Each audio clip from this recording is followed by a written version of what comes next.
Good morning, first grade friends. It's Miss Davis here with your writing lesson for today, Wednesday, October 28th. Today's writing lesson is called It's All in the Details. Because writers, one thing we want to make sure that we do, as good writers do, is include lots of details for our reader. And when you think about the details in your story, it can help you to make your story a little bit more interesting for your reader. So today, Miss Davis has shared with you an organizer that has some of the question words. Sometimes we call these the W questions. Who, what, when, where, and why. See how each of those is a question? As the writer, the author of my story, I can answer these questions in my writing. And by including the answers to these questions in my writing, I am going to be giving my reader some more details about my story and what was going on in my small moment. So remember, Miss Davis used her planning page the other day to kind of sketch out the beginning, middle, and end of my story. So I'm going to keep this handy because I might need to take a look at it as I'm thinking about my small moment at the baseball game. So first up is who. This is like, who are the characters in my story, right? Well, there's me, Mrs. Davis.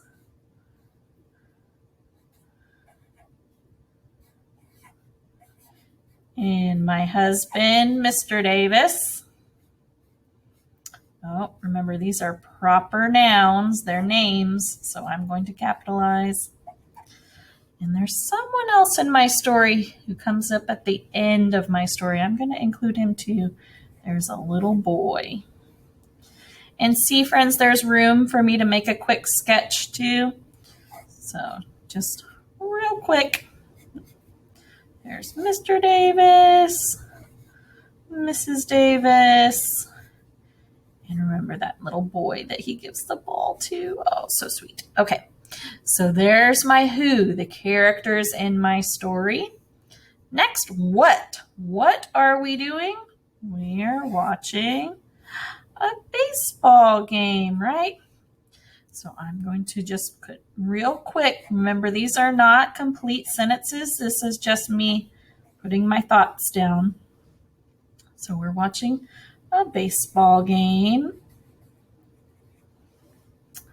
When? When is my story taking place? Oh, I said it was fall, right?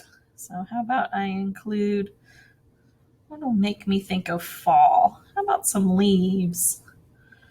Some nice fall leaves. Because this was at the end of their season one year when they were in the playoffs. Oh, it was so exciting. So I'm going to say fall day. It was a fall day. Where? Oh, we were at the Minute Maid Baseball Stadium. So I'm going to draw a big building. And let's see, it has cool little baseballs outside that you can take pictures on.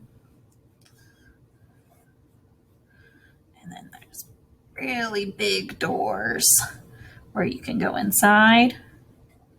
Let's see if I can label minute. Like our time, right? Minute Maid.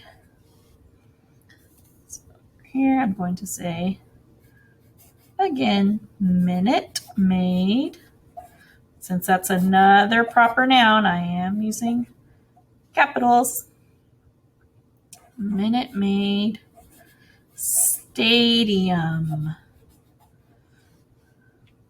where the sports are played. Minute Maid Stadium. And why? Why were we at this baseball game? Oh, because we love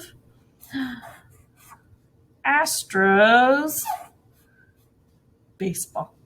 We love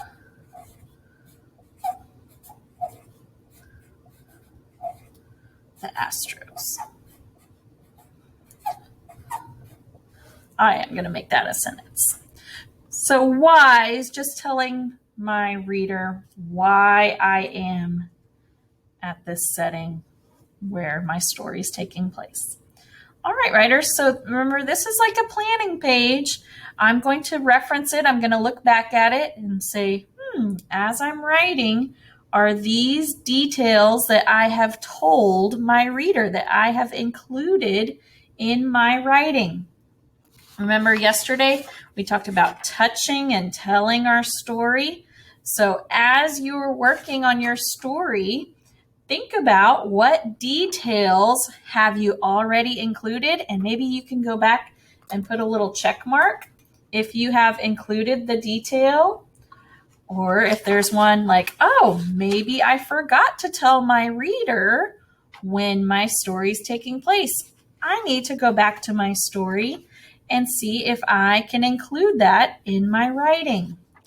So writers, today as you begin or continue working on your small moment or spooky story, you can use this page of question words to help you come up with details, giving your reader those information of who is in your story, what are they doing, when is your story taking place, where is your story taking place, and why are your characters doing what they're doing.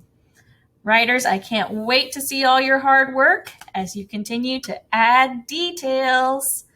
I'll be sharing some writing with you tomorrow. Bye.